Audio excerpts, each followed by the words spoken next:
나이별 경제활동 인구를 보여주는 겁니다. 경제활동 인구라는 것은 전체 인구가 아니고 전체 인구 중에서 일을 할 수 있는 사람들, 그러니까 예를 들어서 아주 어린 사람이나 아주 나이가 많으신 분들은 일을 하기가 어렵죠. 그러니까 적정 연령대에 속하는 일을 할 수 있는 사람들을 놓고 한번 보겠습니다. 2000년도에는 60세 이상 중에 일을 할 수 있는 사람들이 9% 정도를 차지하고 있었는데 2020년도에는 60세 이상 중에서 일을 할 수 있는 경제활동을 할 수 있는 분들이 차지하는 비중이 21%, 2배나 늘었습니다. 반면 그 청년 15에서 29세가 되는 청년들의 어떤 그 경제활동 인구가 차지하는 비율은 2000년도에는 24% 정도였는데 2020년도에는 15%로 상당히 많이 줄어들게 됩니다.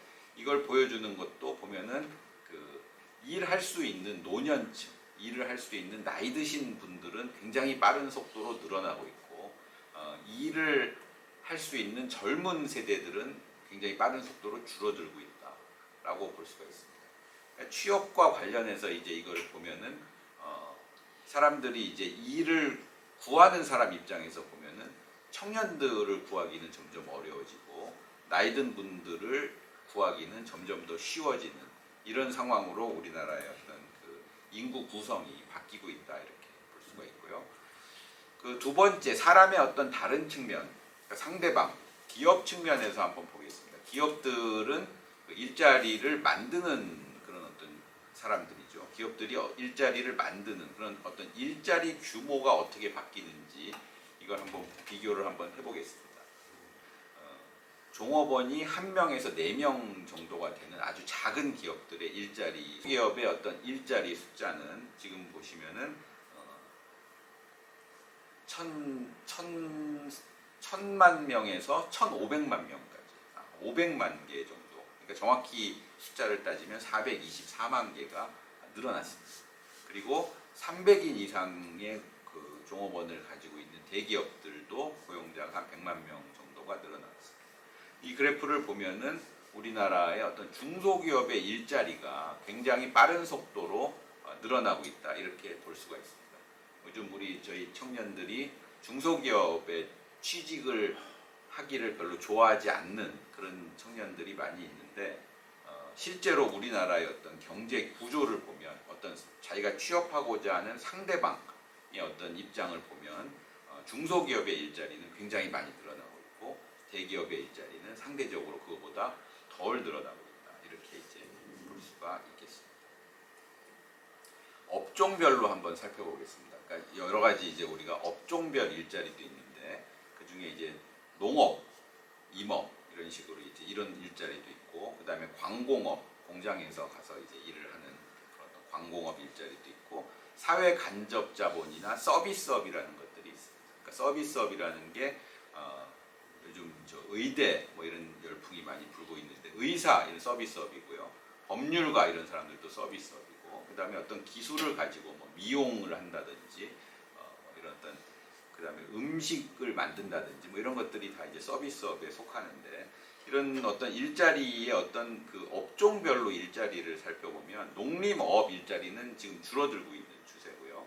광공업 일자리는 거의 변화가 없습니다. 그래프를 보면. 근데 이제 서비스업의 일자리는 굉장히 빠른 속도로 늘어나고 있습니다. 그러니까는 여기에 해당하는 어떤 다양한 일자리들이 많이 늘어나고 있습니다. 그러니까 이걸 이제 거꾸로 저희가 이제 취업하는 사람 입장에서 생각을 해보면 광공업이나 농업은 힘을 많이 쓰는 그 일자리입니다. 그러니까는 일을 해보신 분들은 알겠지만 농업하는 거 대단히 힘들고 공장에서 일하는 것도 쉽지 않습니다. 육체 노동이 많습니다.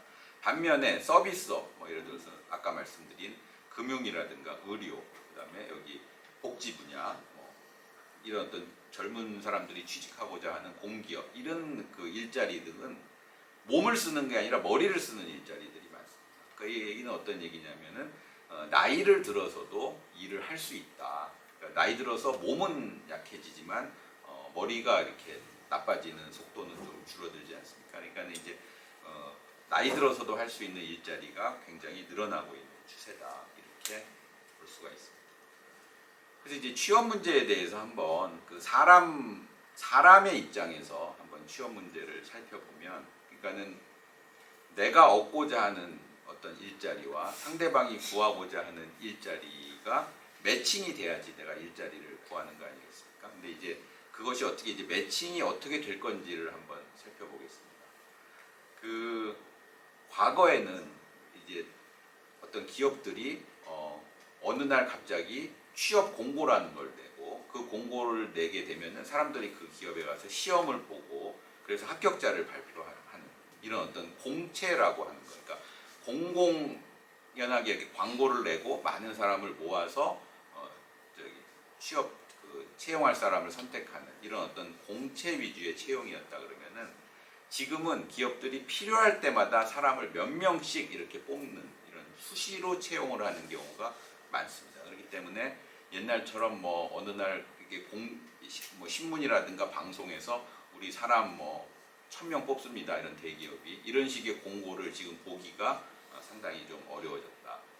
그다음에 두 번째는 이제 옛날에는 그 취업을 하려 그러면은 뭐 이력서를 쓰면서 자기 어떤 학벌, 그다음에 학력, 경력, 이게 소위 젊은 사람들이 얘기하는 스펙 이런 것들을 많이 봤습니다 실제로. 그래서 뭐 서류 전형이라는 것도 있어서 서류 전형에서 상당 부분을 떨어뜨리고 하는 그런 경우도 있었는데, 지금은 이제 이런 것들이 법적으로도 좀 할 수가 없게 돼 있고, 기업들도 이렇게 기업을 운영하다 보니까 이런 스펙이라는 게 옛날만큼 그렇게 중요하지 않다 이렇게 생각을 하기 때문에 직무의 적합성, 일을 과연 이 회사에서 와서 할 수 있는 일을 잘 할 수 있느냐 이런 것들을 지금 중요하게 보고요. 그 다음에 블라인드 채용이라 그래서 학벌이나 자기 어떤 가족에 대한 어떤 이런 그 내용 같은 것들을 공개하지 못하게 하고 있습니다. 일부러. 그렇기 때문에 이제 그런 것들이 별로 중요해지지 않았다.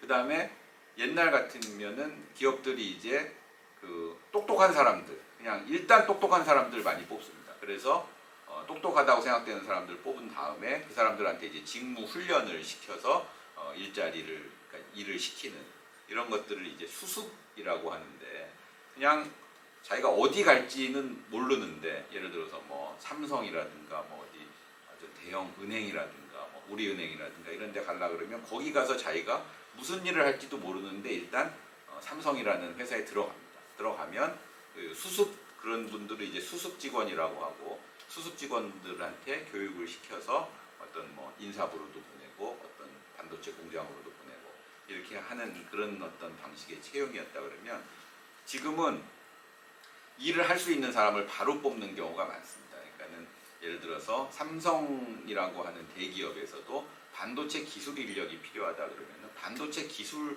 가진 사람들을 뽑습니다. 그러니까 일반 사람들을 뽑아서 훈련시키는 것이 아니라 그 기술을 가진 사람들을 뽑는다. 그러니까는 중소기업이나 보다 조금 더 작은 기업에서 이직을 하는 경우가 많다.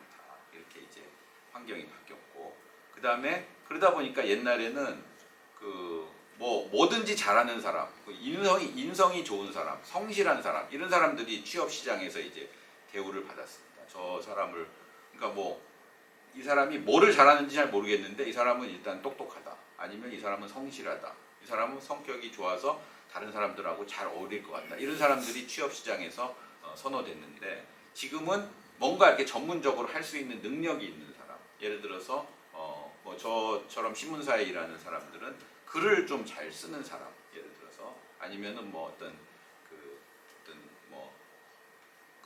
다른 어떤 제조업체에 가면은 뭔가 이렇게 물건을 잘 만드는 기술이 있는 사람, 그리고 프로그램을 잘 만드는 사람, 이런 식으로 뭔가 전문 지식이 있는 사람들을 선호하는 쪽으로 그 직업의 환경이 지금 바뀌고 있습니다.